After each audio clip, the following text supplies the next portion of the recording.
bem-vindos ao canal da Dids, ou Dids, não sei que, lê aí do jeito que você quer, porque quem sou eu pra te dizer como você vai ler o meu nome, não é mesmo? Ao contrário dos outros dias que eu comecei lendo contos infantis, e ao contrário do canal do YouTube, que eu lia poemas, ou algumas fábulas simples, hoje eu vou ler um conto que eu ainda não conheço, não li, mas é bem promissor. É um conto de 1897, mais de 100 anos. Um dos primeiros contos de ficção científica que tivemos na literatura, do escritor H.G. Wells. E acho que ele é inglês, se eu não me engano. E é o mesmo escritor do A Guerra dos Mundos e O Homem Invisível, que são dois clássicos. Inspirou pessoas como Isaac Asimov, né, que é um puto escritor de ficção científica. Então, acredito que vai ser um texto maravilhoso, que vamos gostar muito, espero. É a primeira vez que eu vou ler um texto em vídeo que eu não li previamente, mas considerando de quem é e as referências, acho que vai ser uma boa. Não é um texto grande, mas também não é pequenininho como os outros que eu estava fazendo. Então, de tempos em tempos, eu vou dar uma pausa pra beber uma água, enfim, dar uma respirada, descansar a voz. Tá? Ele só tem 20 páginas, na verdade, bem curtinho, mas eu já tô avisando porque é bem possível que eu tenha que dar uma paradinha. Então, é isso. Aqui. Será que vocês já conhecem esse texto? Depois deixem. Não sei, não dá pra deixar comentário aqui na Twitch, né? Bom, mas depois eu vou subir esse vídeo no YouTube. Se você estiver ouvindo esse vídeo pelo YouTube, esse conto pelo YouTube, deixa nos comentários se você já conhecia, o que você achou, se você gosta de ficção científica, se você gosta de títulos como esse, que daí eu trago mais, eu tento encontrar mais contos desse tipo. Então vamos lá, H.G. Wells, O Ovo de Cristal, tradução de Rodrigo Monks.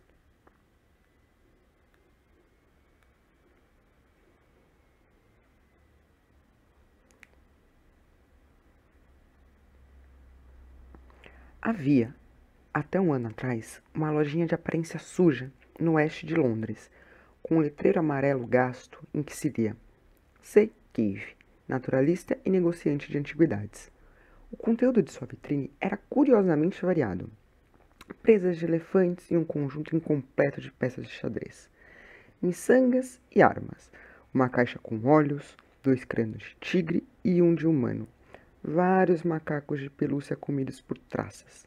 Um segurava uma lâmpada. Um armário antigo, algo que parecia um ovo de avestruz encardido. Alguns equipamentos de pesca e um tanque de vidro vazio extraordinariamente sujo. Havia também, no momento em que essa história começa, um objeto de cristal, trabalhado na forma de um ovo e incrivelmente polido. Era para isso que 2 homens olhavam do lado de fora da vitrine. Um deles, um clérigo, alto e magro, e outro, um jovem de barba escura e pele morena, com roupas discretas. O jovem falava e gesticulava com entusiasmo, parecendo ansioso para que seu companheiro comprasse o artigo. Enquanto estavam ali, o Sr. Cave apareceu na loja, a barba ainda cheia de farelos de pão com manteiga do seu chá da tarde. Assim que viu os homens e o objeto de sua admiração, seu semblante endureceu. Lançou um olhar culpado por cima dos ombros e, suavemente, fechou a porta dos fundos. Ele era um homem pequeno e velho, de rosto pálido e olhos peculiarmente azuis. Seu cabelo era de um cinza sujo e vestia um sobretudo azul gasto, um chapéu de seda antigo e um sapato felpudo rente ao calcanhar. Ficou observando a conversa dos 2 homens. O clérigo enfiou a mão no bolso da calça, examinou um punhado de dinheiro e mostrou os dentes em um sorriso afável. O Sr. Cave parecia ainda mais deprimido quando entraram na loja. O clérigo, sem cerimônias, perguntou o preço do ovo de cristal. O Sr. Cave, olhando nervosamente para a porta dos fundos, informou que custava 5 libras. O clérigo protestou, tanto para seu companheiro quanto para o Sr. Cave, que o preço era muito alto. Era, de fato, muito mais do que o Sr. Cave pretendia cobrar quando recebeu o artigo. E uma tentativa de barganha se iniciou. O Sr. Cave foi até a porta da loja e abriu. 5 libras é meu preço, disse, como se quisesse se poupar de uma discussão sem proveito. Assim que o fez, o rosto de uma mulher apareceu acima das cortinas da porta que dava para os fundos, olhando com curiosidade para os dois fregueses. 5 libras é o meu preço, repetiu o Sr. Cave, com um tremor na voz. O jovem apenas observava o Sr. Cave com atenção até que falou. Dê a ele as 5 libras. O clérigo olhou para ele para garantir que estava falando sério. E então olhou para o Sr. Cave de novo, percebendo que seu rosto estava branco. Está muito caro, disse o clérigo, e mergulhando a mão no bolso começou a contar seus recursos. Ele tinha menos de 1 libra e apelou para o seu companheiro, de quem parecia ser íntimo. Isso deu ao Sr. Cave a oportunidade de reunir seus pensamentos. Então começou a explicar de maneira agitada que o cristal não estava, de fato, à venda. Seus dois clientes ficaram naturalmente surpresos com isso. Perguntaram por que ele não havia dito isso antes de barganhar. O Sr. Cave ficou confuso, mas manteve sua história de que o cristal não estava mais à venda, pois um provável comprador já havia aparecido. Os dois, tratando esse comportamento como uma tentativa de aumentar ainda mais o preço, começaram a se retirar da loja. Mas, nesse momento, a porta dos fundos se abriu e a dona de uma franja escura e olhos pequenos apareceu. Era uma mulher corpulenta, de características grosseiras, mais jovem e muito maior que o Sr. Cave. Andava pesadamente e seu rosto estava vermelho. Esse cristal está à venda, ela disse. E 5 libras é um preço bom o suficiente. Não sei o que está pensando, Cave, ao recusar a oferta dos dois cavalheiros. O Sr. Cave, muito perturbado pela interrupção, olhou para ela furiosamente por cima dos aros dos óculos e, sem muita confiança, afirmou o seu direito de gerenciar seu negócio à sua maneira. Uma discussão se iniciou. Os dois fregueses assistiram à cena com interesse e alguma diversão, ocasionalmente ajudando a Sra. Cave com sugestões. O Sr. Cave duramente insistiu em uma confusa e impossível história de que haviam perguntado pelo cristal naquela manhã, e sua agitação se tornou dolorosa. Mas ele manteve seu argumento com extraordinária persistência. Foi o jovem oriental que acabou com a curiosa controvérsia. Ele propôs que voltassem ao prazo de 2 dias, dando assim ao suposto interessado uma chance justa. Então, devemos insistir, disse o clérigo. 5 libras. A Sra. Cave tomou a iniciativa de pedir desculpas pelo marido, explicando que ele, às vezes, era um pouco esquisito. E, assim que os clientes saíram, o casal iniciou uma discussão sobre o incidente. A Sra. Cave falou com o marido com singular franqueza. O pobre homem, tremendo de emoção, se embaralhava entre as histórias, sustentando, por um lado, que havia outro cliente em vista, e por outro, que o cristal valia de fato umas 10 libras. E por que pediu 5? Disse a esposa. Deixe-me gerenciar meus negócios à minha maneira, repetiu o Sr. Cave. Ele vivia com 2 filhos de sua esposa e, no jantar daquela noite, a transação voltou a ser discutida. Nenhum deles tinha uma boa opinião sobre os métodos de negócio do Sr. Cave, e sua última ação parecia uma loucura culminante. Eu acho que ele se recusou a vender esse cristal antes, disse o enteado, um garoto desajeitado de 18 anos. Mas 5 libras? Disse a enteada. uma jovem argumentativa de 26. A esposa do Sr. Cave eram miseráveis. Ele só conseguia murmurar algumas afirmações fracas sobre conhecer melhor seu próprio negócio. Eles o fizeram largar o jantar pela metade e sair para a loja, com os ouvidos em chamas e lágrimas de irritação por trás dos óculos. Por que ele deixou o cristal na vitrine por tanto tempo? Que tolice! Essa era a maior preocupação em sua mente. Por um momento não via como escapar da venda. Depois de jantar, seus enteados se arrumaram e saíram, enquanto sua esposa foi para o quarto refletir sobre a venda do cristal com um pouco de chá. O Sr. Cave voltou para a loja e ficou lá até tarde, supostamente preparando jardins ornamentais para os aquários, mas, na realidade, para um propósito privado, que será melhor explicado posteriormente. No dia seguinte, a Sra. Cave descobriu que o cristal havia sido removido da vitrine e estava atrás de alguns livros velhos sobre pesca.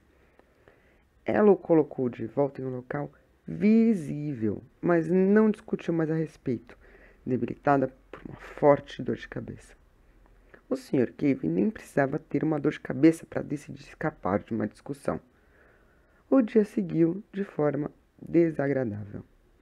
O Cave estava ainda mais distraído que o habitual e incomumente irritável. À tarde, enquanto a esposa tirava seu costumeiro cochilo, ele removeu o cristal da vitrine. No dia seguinte, o Sr. Cave teve que entregar uma remessa de peixes para dissecação em um hospital da faculdade.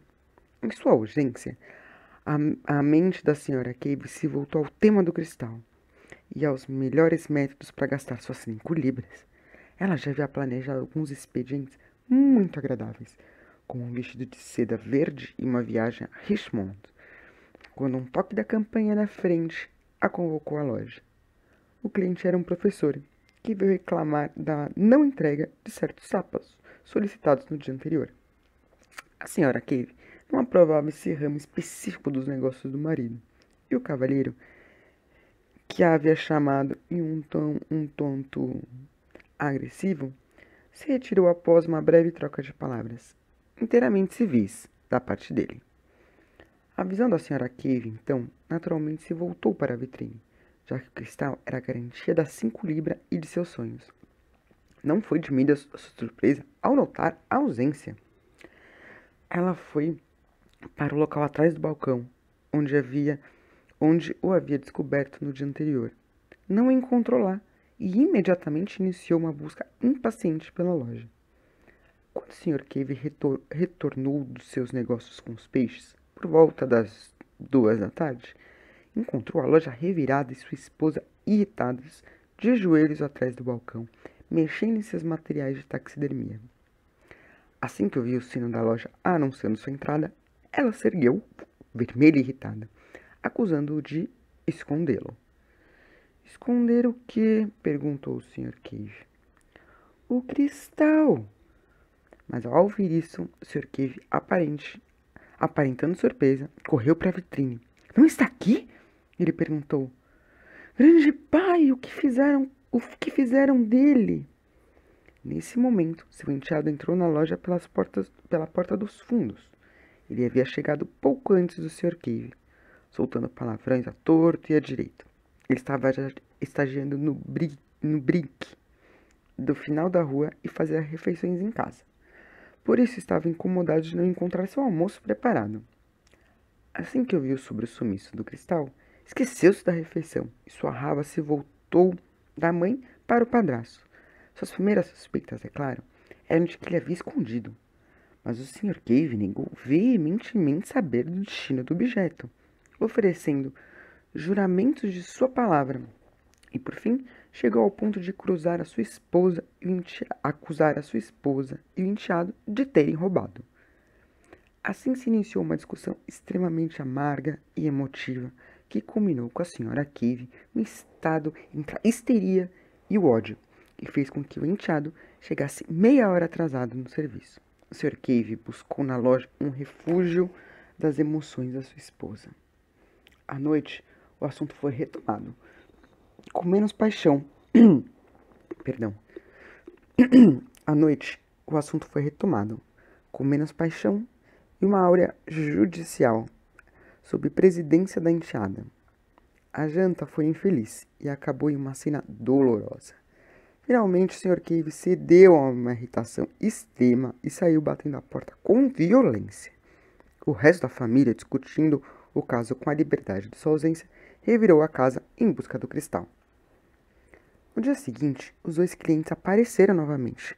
Foram atendidos por uma senhora Cave quase em lágrimas. Ela deixou claro que ninguém pôde imaginar tudo o que já tinha passado em seus muitos anos de casamento. E deu, também, um relato deturpado do desaparecimento. O clérigo e o jovem trocaram um sorriso silencioso e disseram que o caso era muito extraordinário. Como a senhora Cave parecia disposta a lhes contar toda a história de sua vida, eles se prepararam para sair da loja. Neste momento, a senhora Cave, com um fio de esperança, pediu o endereço do clérigo para que, caso obtivesse algo de Cave, pudessem avisá-lo. O endereço foi devidamente informado, mas, posteriormente, extraviado. A senhora Cave não se lembra de nada sobre o assunto.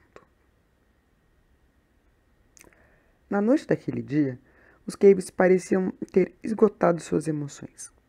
O Sr. Cave, que havia saído à tarde, jantou em um isolamento sombrio que, para ele, significava um contraste alegre perante a inflamada controvérsia dos dias anteriores. Durante algum tempo, a convivência foi difícil na casa dos Cave, mas nem o cristal nem os clientes reapareceram.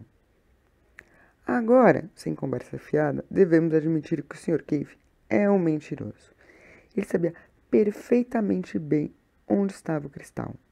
Estava em um aparador, parcialmente coberto por um pano de veludo preto, ao lado de uma garrafa de uísque americano, nos aposentos do Sr. Jacob Wass. E agora, para falar esses nomes em inglês, gente, me perdoe. Eu vou abrasileirar esses nomes, tá bom? Vou até beber um gole d'água, porque agora eu fiquei tensa. Uma aspas aqui na história.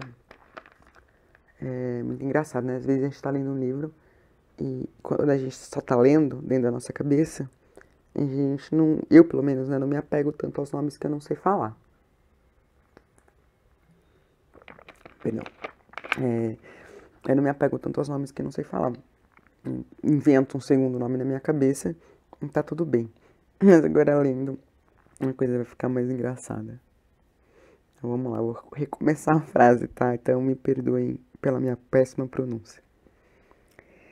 Estava em um aparador, parcialmente coberto por um pano de veludo preto, ao lado de uma garrafa de uísque americano, nos aposentos do Sr. Jacob Wace. E vai ser Wace agora, tá, gente? Não importa o que tá escrito e como se pronuncia,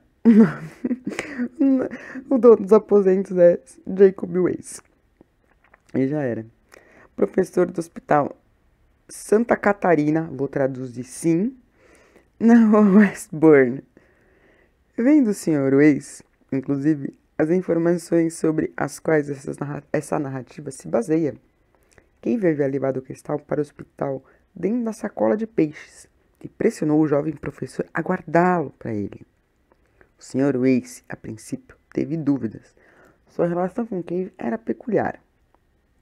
Ele gostava de personalidades incomuns e havia mais uma vez convidado o velho para fumar e beber em seus aposentos, buscando entender suas visões bastante distintas sobre a vida em geral e sobre sua esposa em particular.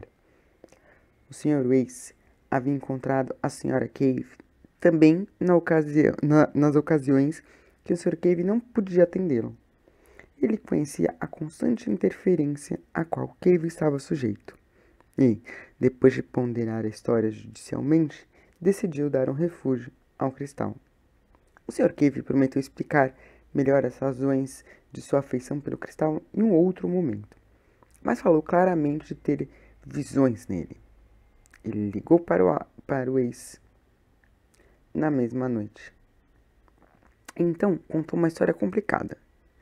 cristal, disse ele, chegou à sua posse com alguns objetos estranhos em uma venda casada de outro negociante de curiosidades. Sem saber qual seria seu valor, colocou o preço em menos de 1 libra. Ele ficou na vitrine por alguns meses e Cave estava pensando em reduzir o valor, quando fez uma descoberta singular. Naquela época, sua saúde estava muito debilitada. E deve-se ter em mente que, durante toda essa experiência, sua condição física decaía. Ele sofria bastante devido à negligência e aos maus tratos recebidos de sua esposa e enteados. Sua esposa era vaidosa, extravagante, insensível e tinha um gosto crescente por beber sozinha. Sua enteada era malvada, abusada, e seu enteado havia desenvolvido uma aversão violenta a ele, não perdendo a chance de demonstrá-la. As exigências de seus negócios o pressionavam, e o Sr. Weiss parecia que ele não estava livre do ocasional abuso de substâncias. E ao Sr. Weiss parecia que ele não estava livre do ocasional abuso de substâncias. Cave havia iniciado sua vida em uma posição confortável e era um homem de aceitável educação, mas sofria por semanas a fio de melancolia e insônia. Com medo de perturbar a família, escapulia silenciosamente do lado da sua esposa quando os pensamentos se tornavam intoleráveis e passeava pela casa. Por volta das 3 da manhã de um dia de agosto, o acaso o levou à loja. O lugarzinho sujo estava incrivelmente escuro, exceto por um ponto onde se percebia um brilho incomum de luz. Ao se aproximar, ele descobriu ser o ovo de cristal, que estava no canto do balcão, próximo à vitrine. Um raio de luz atingiu uma fenda das persianas, colidindo com o objeto e preenchendo todo o seu interior. O Sr. Cave percebeu que isso não estava de acordo com as leis da ótica que conhecia desde a juventude. Ele compreendia que a luz poderia ser refratada pelo cristal e focalizada em seu interior, mas essa difusão abalou suas concepções da física. Aproximou-se do cristal, olhando e contornando com um passageiro renascimento da curiosidade científica que havia, na juventude, determinado sua escolha profissional. Ficou surpreso ao descobrir que a luz não era estável, mas se contorcia na substância do ovo, como se aquele objeto fosse uma esfera oca de algum vapor luminoso. Movimentando-se para obter pontos de vista diferentes, de repente descobriu que havia se colocado entre o raio de luz e o cristal, e ele continuava luminoso. Atônito, ele tirou do lugar e levou ao canto mais escuro da loja. O cristal permaneceu brilhante por cerca de 4 ou 5 minutos, até que sua luz desapareceu lentamente. Ele colocou novamente na fina faixa de luz, e sua luminosidade foi quase imediatamente restaurada. Até tal ponto, ao menos, o Sr. Weiss foi capaz de confirmar a notável história do Sr. Cave. Ele mesmo havia repetidamente posto o cristal sobre um raio de luz que tinha o diâmetro menor do que 1 milímetro. E numa perfeita escuridão, como a produzida por um embrulho de veludo, o cristal aparentava estar, sem dúvida, levemente fosforescente. Parecia, contudo, que a luminosidade era de um tipo excepcional, de que não era igualmente visível a todos os olhos. O Sr. Harbinger, cujo nome pode ser familiar ao leitor científico por sua conexão ao Instituto Pasteur, não conseguia enxergar luz alguma. E a própria capacidade do Sr. Weiss de apreciar o fenômeno estava fora de comparação com a do Sr. Cave. Mesmo para o Sr. Cave, o poder variava consideravelmente. Sua visão era mais vívida durante estados de extrema fraqueza e fadiga. Desde o princípio, a luz do cristal exercia um curioso fascínio sobre o Sr. Cave. E é representativo da solidão de sua alma o fato de que preferiu não contar sobre suas curiosas observações a ser humano algum. Ele parecia viver em tal atmosfera de rancor mesquinho que mesmo admitir a existência de um prazer seria arriscar a perda dele. Que frase bonita! Ele parecia viver em tal atmosfera de rancor mesquinho que mesmo admitir a existência de um prazer seria arriscar a perda dele. Percebeu que, à medida que o amanhecer avançava, aumentava a quantidade de luz difusa e o cristal se tornava, aparentemente, não luminoso. Durante algum tempo não conseguiu ver nada, exceto à noite, nos cantos escuros de sua loja. Então lhe ocorreu usar um pano velho de veludo, que tinha para exposição de uma coleção de minerais. E ao dobrá-lo e colocado sobre a cabeça e as mãos, era possível ver o movimento luminoso dentro do cristal mesmo durante o dia. Ele foi muito cauteloso para que não fosse descoberto pela esposa, e praticou essa ocupação apenas à tarde, enquanto ela dormia no andar de cima. Então, um dia, girando o cristal em suas mãos, viu algo. Foi como um lampejo, logo desaparecendo.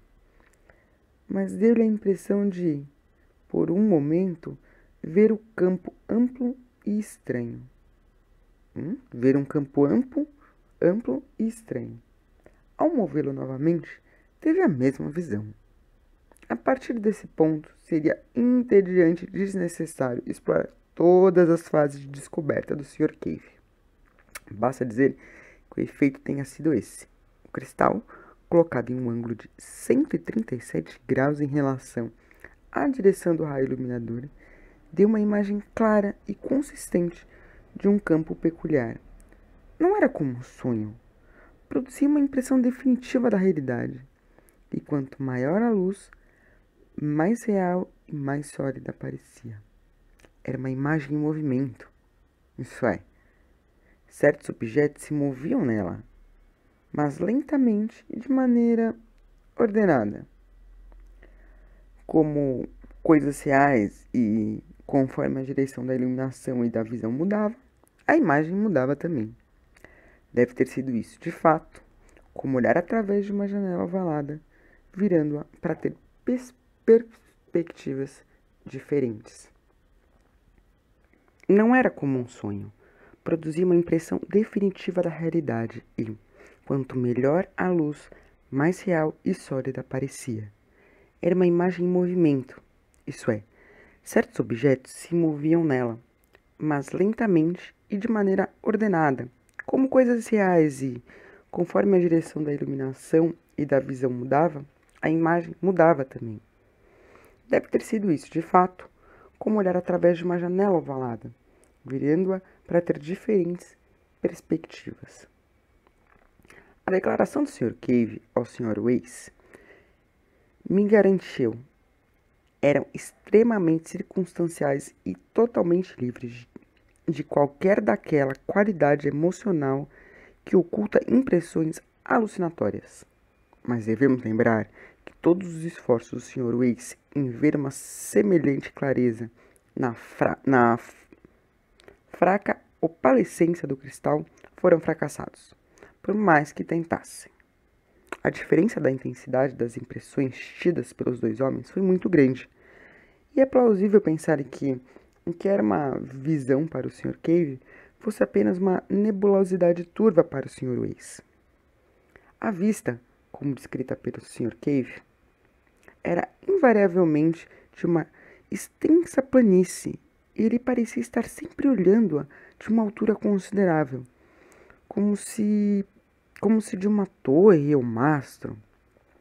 A leste e a oeste, a planície era delimitada a uma distância remota por vastos penhascos, que o lembrava de algo que ele já tinha visto em fotos.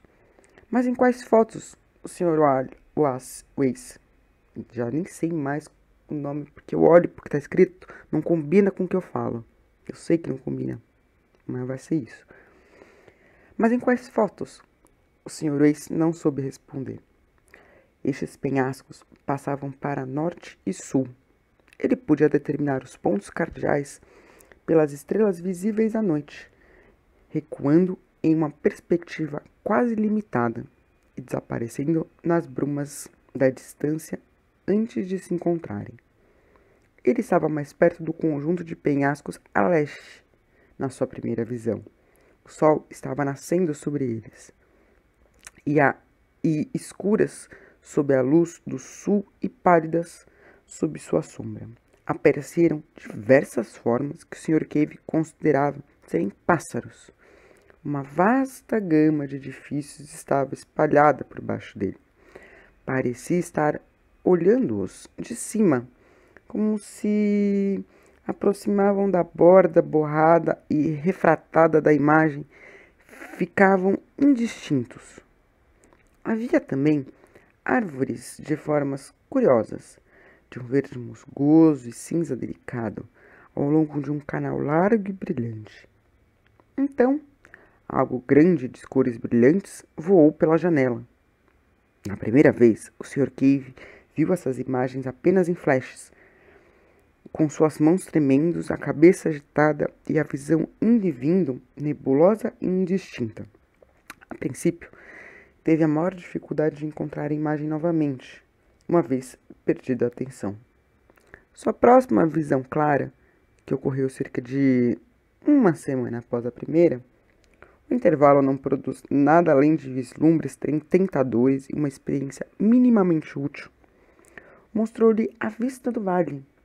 Ela era diferente, mas tinha uma impressão curiosa, que suas observações subsequentes plenamente confirmaram, de que estava olhando o estranho mundo da mesma posição, embora sob ângulos diferentes.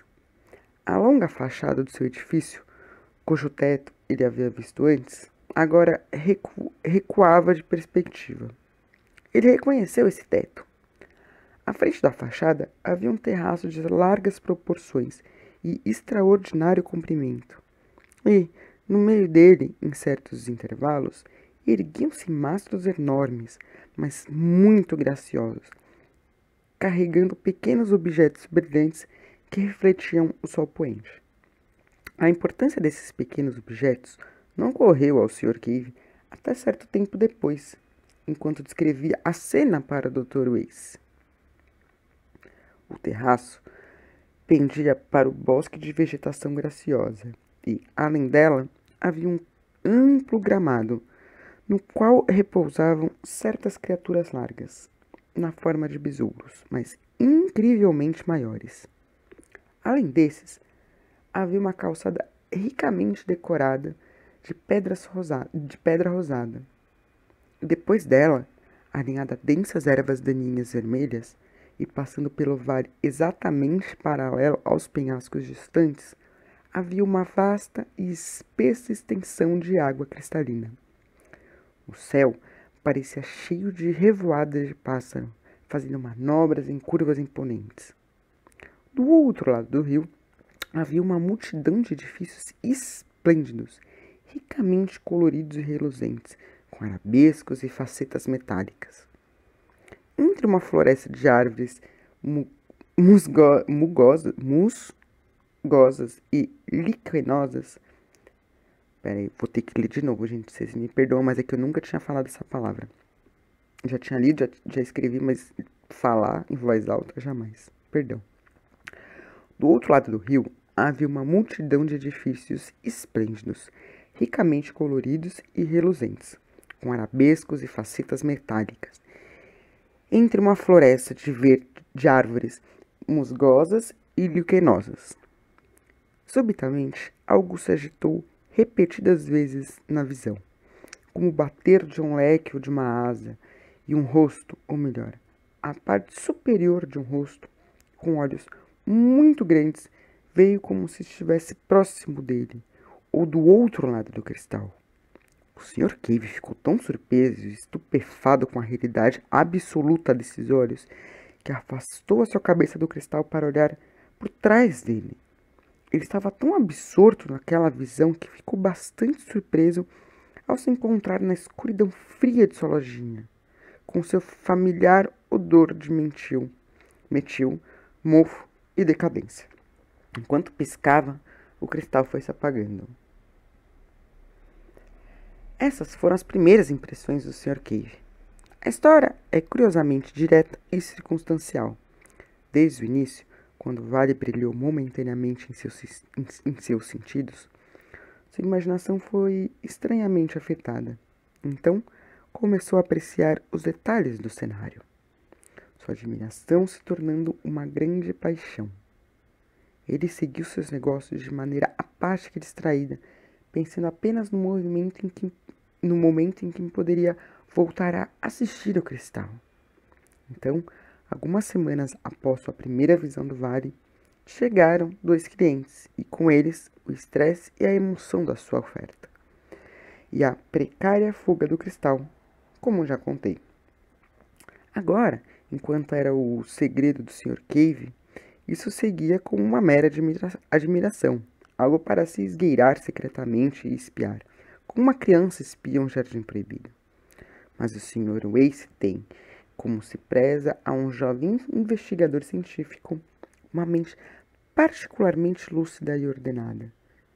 Assim que o cristal e a história chegaram a ele, ao ver a fosforescência com seus próprios olhos, havia se assegurado de que havia certa evidência para as declarações do Sr. Cave e passou a estudar a questão mais sistematicamente. O Sr. Cave estava extremamente ansioso em deleitar seus olhos nesse país das maravilhas que via. Todas as noites ia lá das 8h30 às 10h30 e às vezes também durante o dia, na ausência do Sr. Wace. Nas tardes de domingo também ele ia.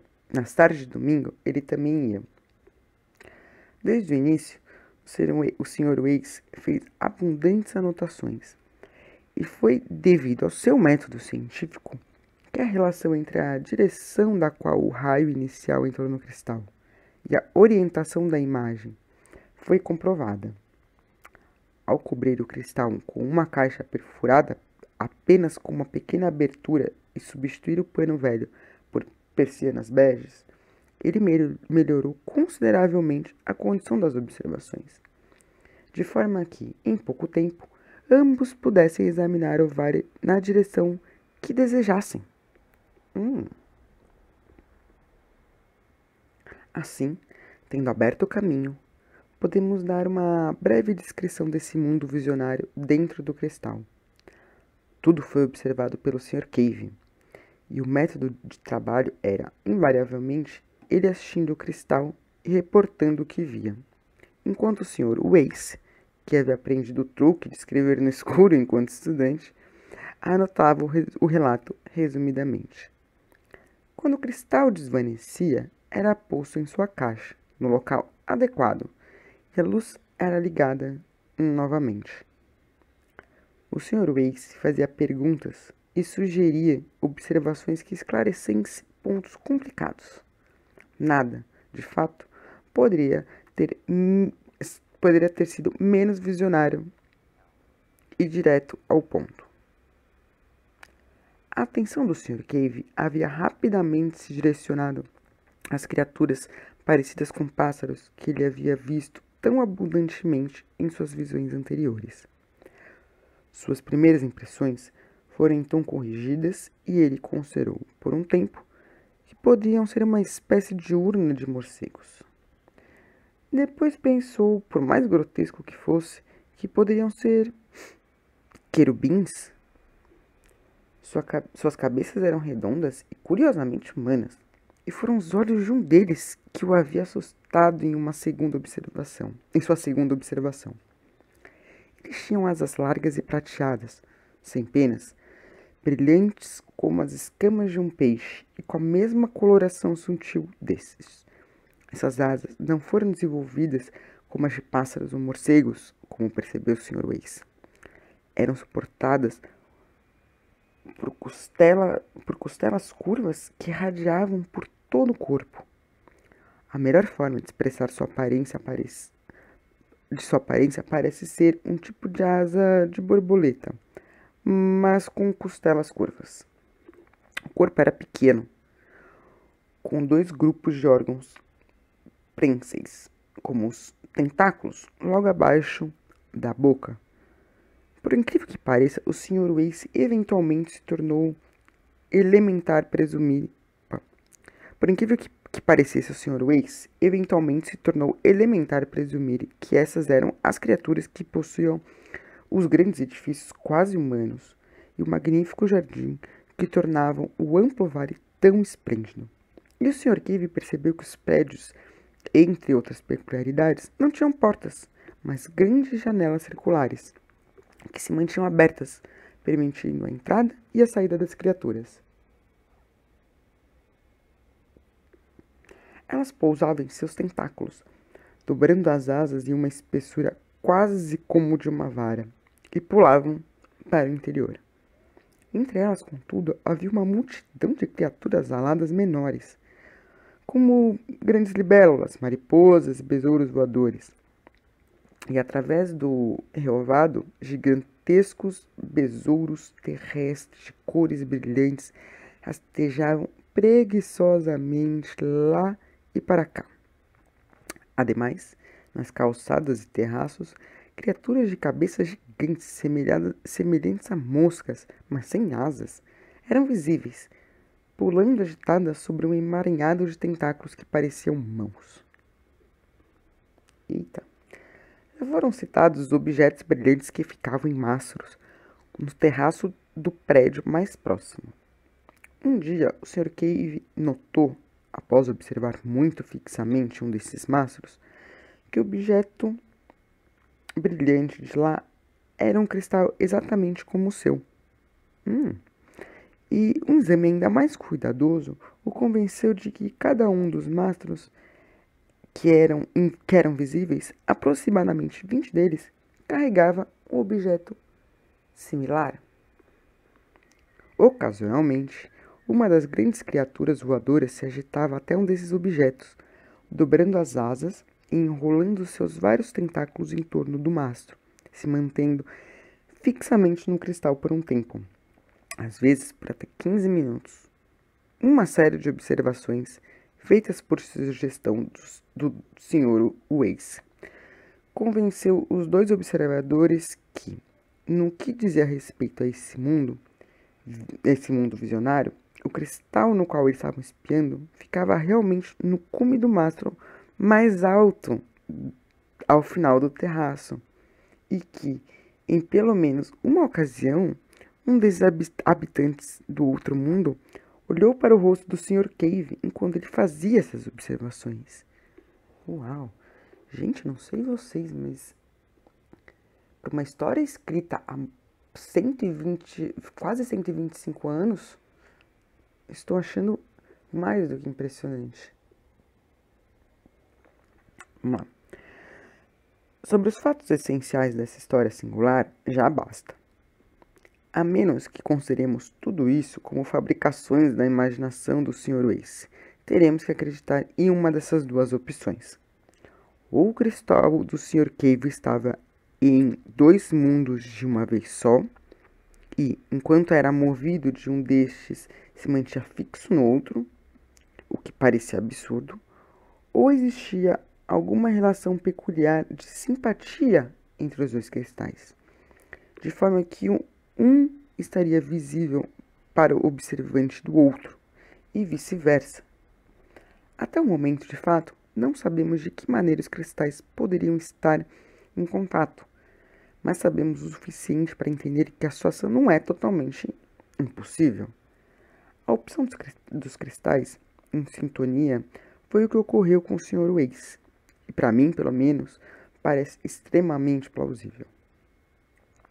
Mas onde ficava esse outro mundo? Sobre isso, também, a inteligência alertava o Sr. Wace rapidamente lançou. A inteligência alerta do Sr. Wace rapidamente lançou luz. Após o pôr do sol, o céu escureceu rapidamente. Houve um breve intervalo de um crepúsculo, e as estrelas brilharam. Elas eram reconhecidamente as mesmas que vemos aqui, dispostas nas mesmas constelações. O Sr. Cave reconheceu a Ursa Maior, as Pleiades, Aldebaran e Sirius. Dessa forma, o mundo deveria estar em algum lugar do nosso sistema solar, e no máximo, a apenas algumas centenas de milhões de quilômetros da Terra. Pá.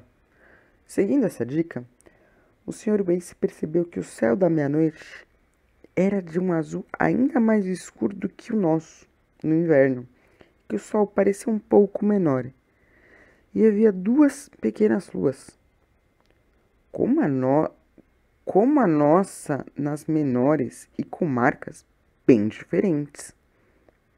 Uma delas se deslocava tão rapidamente que esse movimento era claramente visível quando se prestava atenção.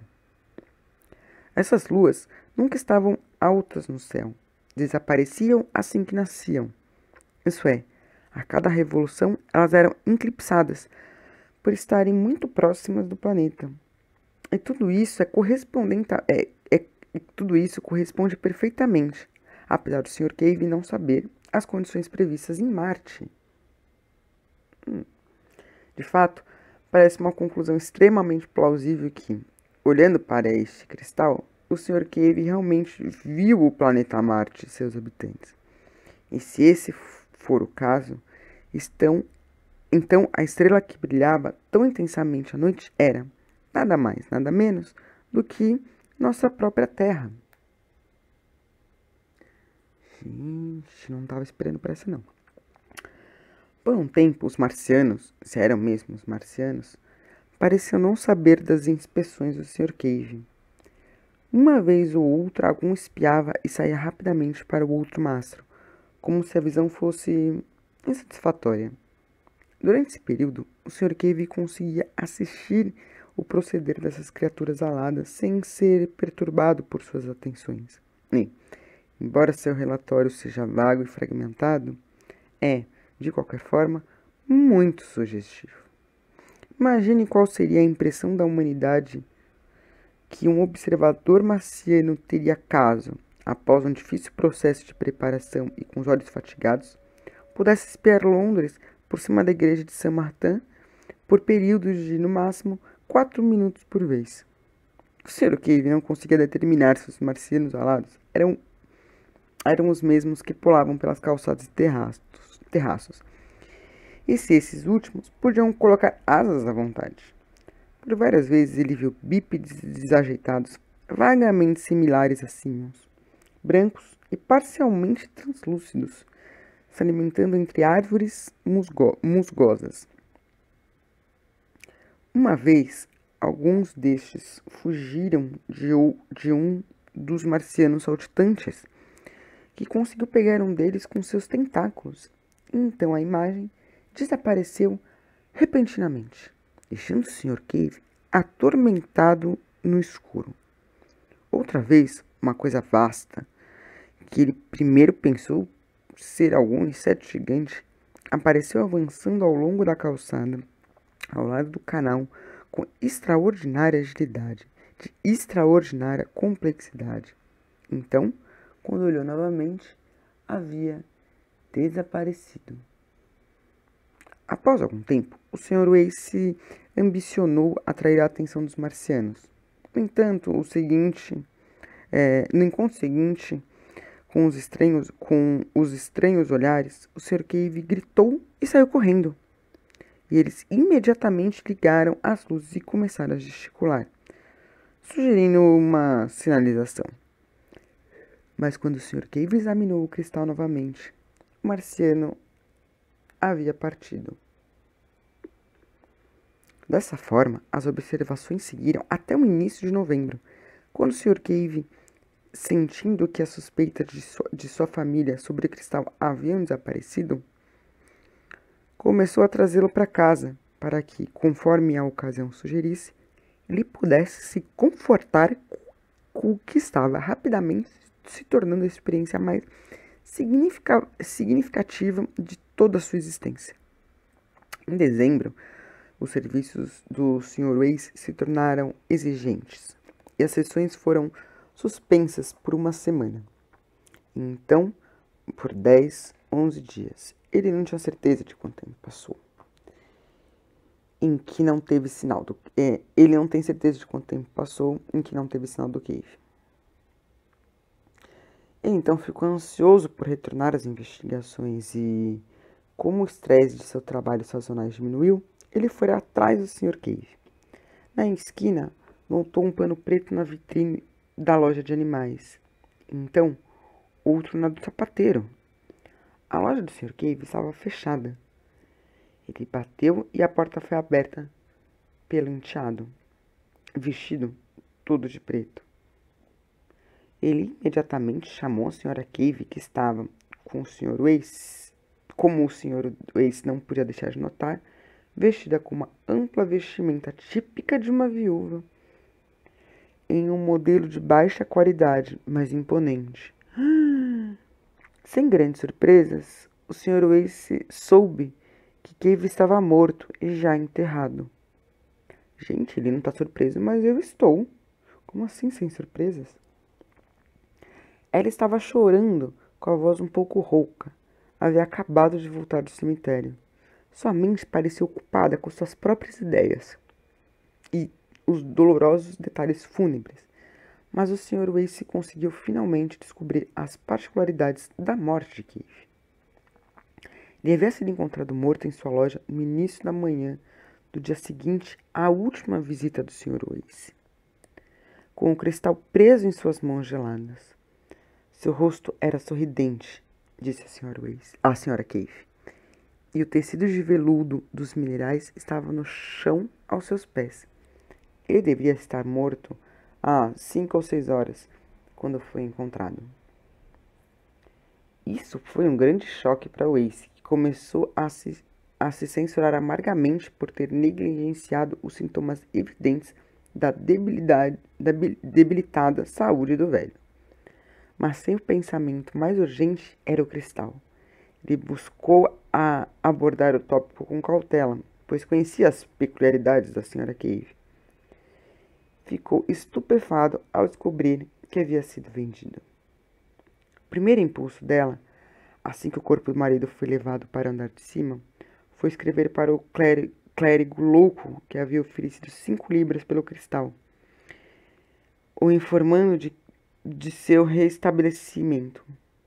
Mas, após uma busca incessante, acompanhada pela filha, convenceram-se de que haviam perdido o endereço.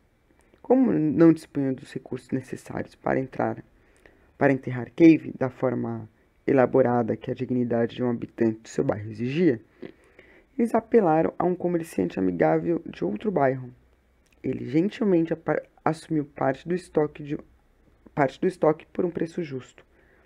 O valor foi definido por ele mesmo, e o ovo de cristal estava incluído em um dos seus lotes. O Sr. Wace, após prestar as condolências adequadas, talvez de forma meio descuidada, correu para a loja do outro comerciante. Mas lá descobriu que o ovo de cristal já havia sido vendido a um homem negro e alto, vestindo cinza. É nesse ponto que os fatos dessa história curiosa, e para mim pelo menos sugestiva, chega ao abrupto final. O comerciante não sabia dizer quem era o homem de cinza, nem o havia observado com atenção suficiente para descrevê-lo minuciosamente. Ele nem sabia para qual lado a pessoa foi depois de deixar a loja. Por um tempo, o Sr. Wace permaneceu lá, testando a paciência do negociante com perguntas sem esperança, exalando sua própria frustração. E, finalmente, percebendo que tudo havia desaparecido de suas mãos, ele voltou a seus aposentos, um pouco surpreso de encontrar suas anotações ainda tangíveis e visíveis sobre sua mesa arrumada. Seu aborrecimento e decepção eram, naturalmente, enormes. Ele fez uma segunda ligação, igualmente ineficaz, ao comerciante e recorreu a anúncios nos jornais que costumavam ser lidos por colecionadores de quinquilharias. Escreveu também cartas ao Daily Chronicle e à Nature, mas ambos periódicos, suspeitando de uma farsa, pediram que reconsiderassem sua ação antes de serem impressos. E ele foi aconselhado de que tão estranha história, infelizmente tão carente de evidências comprobatórias, poderia manchar sua reputação de pesquisador. Além disso, as demandas de seu trabalho de fato eram urgentes. Assim, depois de mais ou menos um mês, exceto pelo lembrete ocasional de alguns revendedores, ele relutantemente abandonou a busca pelo ovo de cristal. E, até hoje, seu destino permanece desconhecido. Ele me conta, contudo, eu consigo acreditar que por vezes tem surtos de entusiasmo nos quais abandona suas ocupações mais urgentes e retoma a busca.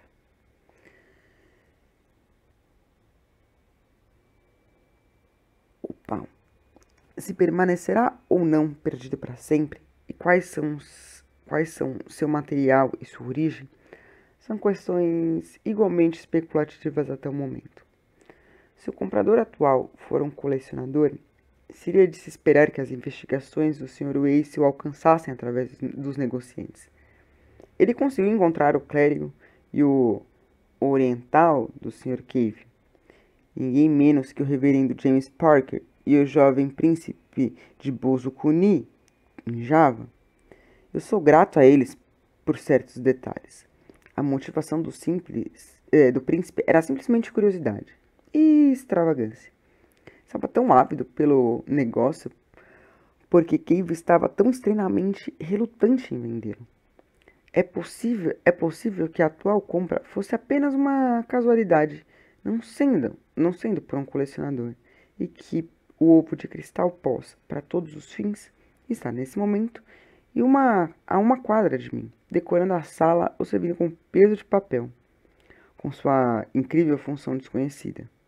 De fato, é em parte por essa possibilidade que eu desenvolvi essa narrativa de forma que possa ser lida por um conjunto de leitores de ficção. Minhas próprias opiniões sobre o fato são praticamente idênticas à do Sr. Wace. Acredito que o cristal estava em um mastro de Marte e que o ovo de cristal do Sr. Cave, de alguma forma, até o momento inexplicável, era conectado a ele. E ambos acreditamos que o cristal da Terra deve ter sido, possivelmente em algum passado remoto, enviado daquele planetinha, de forma a dar aos marcianos uma visão de nossas ações. Possivelmente, os outros cristais dos mastros também estejam no nosso globo. Nenhuma teoria sobre a alucinação explica suficientemente os fatos. E é isso, gente.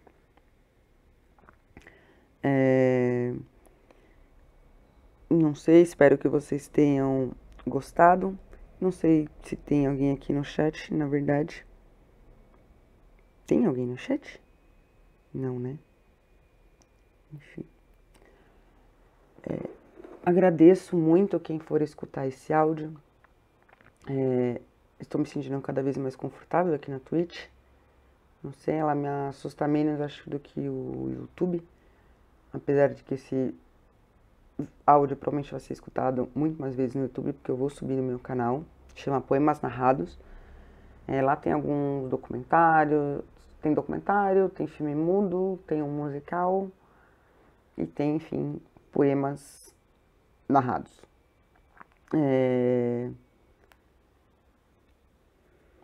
Então, você que está aí no YouTube, vem aqui pra Twitch, porque provavelmente eu vou cada dia ganhar um pouco mais de desenvoltura aqui, vou me acostumar mais com essa ideia. E novamente eu peço desculpas aos ouvintes da Twitch por não mostrar meu rosto. Mas como eu comentei já em outro vídeo, meu notebook ele não aguenta fazer streaming. Só consigo pelo celular. E eu prefiro ler pelo celular. Então, é isso. O celular serve para eu ler, o notebook não faz streaming. Então é isso que temos, somente a minha doce voz para vocês. Talvez não tão doce, mas está aqui para vocês. É isso, espero que o sábado de vocês seja maravilhoso, que vocês tenham um ótimo final de semana. Provavelmente segunda-feira para terça eu faço um outro vídeo desses, um outro áudio desses. E eu eventualmente jogo um joguinho ou outro, mas eu jogo em outra plataforma.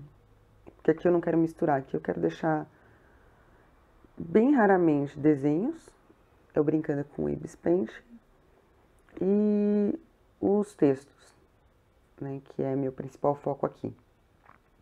Mas visitem meu Instagram, os links estão todos na descrição aqui do canal. É isso, meus queridos. Um sábado ainda acho que nublado, mais fresquinho. Chover é sempre bom, principalmente na quarentena. Se cuidem, evitem sair de casa se não precisar. Bebam muita água, hidratem-se, álcool em gel, máscara, amor ao próximo, respeito e um gole de Coca-Cola gelado, porque todo mundo merece uma Coca-Cola gelada. Beijos no coração. Falou, valeu. Tchau, tchau.